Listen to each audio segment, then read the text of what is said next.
2025 successful ആയ ഒരു male actor, ഒരു ഫീമെയിൽ ആക്ടർ ഇരുവരും ചേർന്ന് ഒരു സിനിമയിൽ അഭിനയിക്കാൻ പോവുകയാണ്. അതാണ് 2026 ഇതുവരെ ഉള്ളതിലെ ഏറ്റവും വലിയ അനൗൺസ്മെന്റ് ആയിട്ട് ഇന്ത്യൻ സിനിമയിൽ നിൽക്കുന്നത്. ഒരുപക്ഷെ രൺവീർ സിംഗും കല്യാണി പ്രിയദർശനും കൂടി ഒരുമിച്ച് വരുമെന്ന് 2025 ആരെങ്കിലും പ്രവചിച്ചിരുന്നെങ്കിൽ അതൊക്കെ പുച്ഛിച്ച് തള്ളിക്കൊണ്ടിരുന്നേനെ ആളുകൾ. പക്ഷേ ഇപ്പോൾ അത് റിയാലിറ്റിയിലേക്ക് മാറുകയാണ്.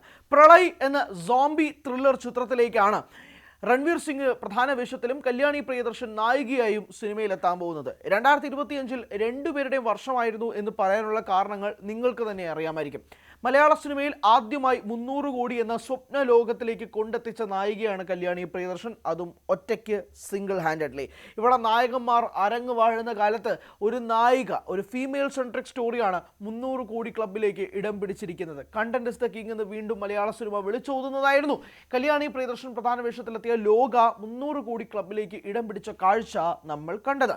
അങ്ങനെ കല്യാണി അടുത്തതിനി ഏത് സിനിമ ചെയ്യുമെന്നുള്ള ആകാംക്ഷയിൽ ഇങ്ങനെ നിൽക്കുമ്പോഴാണ് ഇത് പ്രളയ് എന്ന് പറഞ്ഞൊരു സിനിമയുടെ അനൗൺസ്മെൻറ്റ് വരുന്നത്. ജയ് മേത്തയാണ് സിനിമയുടെ സംവിധായകനാകുന്നത്. രൺവീർ സിംഗ് ആണ് പ്രധാന വേഷത്തിലെത്തുന്നത്. ഇനി രൺവീറിന് 2025 പറയണ്ടല്ലോ അല്ലേ. രൺവീർ 2025 തീർത്ത വിസ്മയം ഇപ്പോൾ 2026 കണ്ടിന്യൂ ചെയ്തുകൊണ്ടിരിക്കുകയാണ്. We are talking about Dhurandhar. 1150 കോടിയും കഴിഞ്ഞ് 1200 കോടിയിലേക്ക് ടച്ച് ചെയ്യുന്ന ദുരന്തർ ഒരു തരത്തിലും നിർത്താൻ ഉദ്ദേശിക്കുന്നില്ല എന്ന് വേണം തന്നെ പറയാൻ. ഇതിങ്ങനെ കണ്ടിന്യൂ ചെയ്തുകൊണ്ടിരിക്കുകയാണ്. ആളുകളുടെ തിക്കും തിരക്കും തിയേറ്ററുകളിൽ വർദ്ധിച്ചു വരുന്ന സാഹചര്യം, ബുക്ക് മൈ ഷോയിൽ വീണ്ടും ട്രെൻഡിംഗ് ലിസ്റ്റിൽ ഇടം പിടിക്കുന്ന സാഹചര്യമാണ് ദുരന്തർ നേടിക്കൊണ്ടിരിക്കുന്നത്. ഒരുപക്ഷെ ഡിസംബർ 5-ാം തീയതി ദുരന്തർ റിലീസാകുമ്പോൾ പോലും ഒരു തരത്തിലും ആർക്കും പ്രതീക്ഷയില്ലാതിരുന്ന സിനിമ ഇന്ന് ജനുവരി 6-ാം തീയതിയിലേക്ക് എത്തി നിൽക്കുമ്പോൾ പോലും സിനിമ ഉടനീളം ബോക്സ് ഓഫീസിൽ തരംഗമായി മാറിക്കൊണ്ടിരിക്കുന്നു. ഒരു മാസം കഴിഞ്ഞിട്ട് പോലും ബുക്ക് മൈ ഷോയിൽ ട്രെൻഡിംഗ് ലിസ്റ്റ് ആവുക എന്ന് പറയുന്നത് വിരലിൽ എണ്ണാൻ പോലും പറ്റുന്ന സിനിമകൾ പോലും ഉണ്ടാവില്ല. കാരണം അങ്ങനെയുള്ള സിനിമകൾ പോലും ഉണ്ടാവാറില്ല. അപ്പോഴാണ് ദുരന്തർ 2025 ഒരു മാജിക്കൽ വിഷ്വൽ ട്രീറ്റ് 2025 നടത്തുന്നത്. ദുരന്തറിന്റെ തേരോട്ടം അവസാനിക്കുന്നില്ല.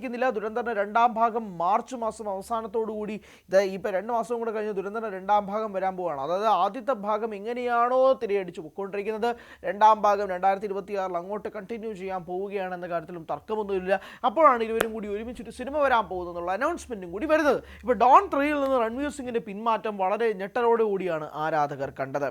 എന്തുകൊണ്ട് ഡോൺ 3-ൽ നിന്ന് മാറി എന്നൊക്കെ ചോദിച്ചാൽ അതിന് കാരണം ദുരന്തർ എഫക്റ്റ് ആണെന്ന് പറയാതിരിക്കാൻ സാധിക്കില്ല. ഒരുപക്ഷെ ദൃശ്യം 3-യും ഡോൺ 3-യും നമുക്ക് ഒരുമിച്ച് വായിക്കാം. എന്തുകൊണ്ടെന്ന് വെച്ചാൽ ഡോൺ 3-ൽ നിന്ന് രൺവീർ സിംഗ് പിന്മാറിയതുപോലെ തന്നെയാണ് ദൃശ്യം 3-ൽ നിന്നും അക്ഷയ് ഖന്നയും പിന്മാറുന്നത്.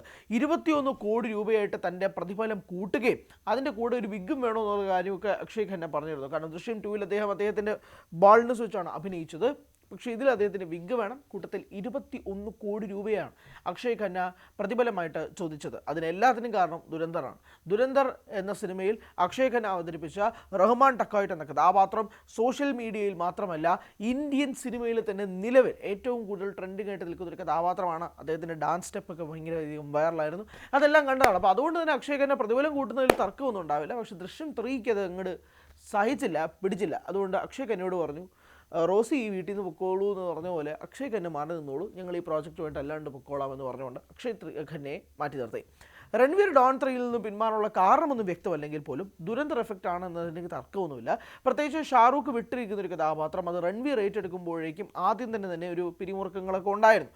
എന്തിനാണ് രൺവീർ ഇതൊക്കെ ഏറ്റെടുക്കുന്നതെന്ന് ചോദിച്ചിരുന്നു. പക്ഷേ ദുരന്തറിൻ്റെ സക്സസ്സും കൂടി വന്നതിന് ശേഷം അക്കാര്യത്തിലേക്ക് രൺവീർ പോകുന്നില്ല എന്നുള്ള തീരുമാനത്തിൽ പ്രകാരം രൺവീർ ആ പ്രോജക്റ്റിൽ നിന്നും പിന്മാറുന്നു. അങ്ങനെ ഈ 2 പ്രോജക്റ്റും സ്റ്റേക്കിൽ നിൽക്കുമ്പോഴാണ് ഈ ഒരു പ്രളയ് എന്ന് പറയുന്നൊരു സോംബി ത്രില്ലർ ചിത്രം വരുന്നത്. ഒരു സോംബി ത്രില്ലർ ചിത്രം അങ്ങനെ ബോളിവുഡിൽ വളരെയധികം വരുന്നൊരു ജോണർ അല്ല. ഗോവ ഗോൺ എന്ന് പറഞ്ഞൊരു പടം ഉണ്ടായിരുന്നു. 2-ാം ഭാഗത്തിന് വേണ്ടി ഇപ്പോഴും വെയിറ്റ് ചെയ്യാണ്. രാജ് DK ഇരുവരുമായിരുന്നു സംവിധായകർ. ആ സിനിമ ഒരു സോംബി ത്രില്ലറായിരുന്നു. അപ്പോൾ ഈ സോംബി ത്രില്ലേഴ്സിൻ്റെ ഒരു ജോണറിൽ വരുമ്പോഴേക്കും എന്താണ് പ്രളയിൽ ഒരുക്കി വയ്ക്കാൻ പോകുന്നത്? പ്രത്യേകിച്ച് രൺവീറും കല്യാണിയും കൂടി ഒരുമിച്ച് വരികയാണെങ്കിൽ, അപ്പോൾ കല്യാണിയുടെ ആദ്യത്തെ ബോളിവുഡ് സിനിമയും കൂടിയാണ് ഇതൊന്നും കൂടി ഓർക്കുക. കല്യാണിയുടെ ഗ്രാഫേ മാറുന്നൊരു കാഴ്ചയല്ലേ നമ്മൾ കാണുന്നത്. ഒരു വർഷം കൊണ്ട് ഒരു ആർട്ടിസ്റ്റിൻ്റെ ഗ്രാഫ് എങ്ങനെയൊക്കെ മാറാം എന്നതും കൂടി വ്യക്തമാക്കുന്നതാണ് ഇത്. ഇപ്പോൾ ലോകയുടെ ചാപ്റ്റർ 2, 3, 4, 5 ഒക്കെ വരുന്നുണ്ട്. അതിലൊക്കെ കല്യാണി ഭാഗമാണ്. അതും കൂടി നിങ്ങൾ എടുത്ത് നോക്കണം. അപ്പോൾ ലോക യൂണിവേഴ്സിൽ എന്തായാലും കല്യാണി ഉണ്ടാവും. അതിൻ്റെ കൂട്ടത്തിലാണ് ഇപ്പോൾ ഇതുപോലുള്ള പ്രോജക്ട്സുകൾ പ്രത്യേകിച്ച് ബോളിവുഡിലൊക്കെ വരുന്നത്. ഇപ്പോൾ അതിന് മുന്നേ കല്യാണി സൈൻ ചെയ്തൊരു സിനിമയാണ് ജീനി എന്ന് പറയുന്നത്. രവി മോഹൻ പ്രധാന വേഷത്തിലെത്തിയ സിനിമ.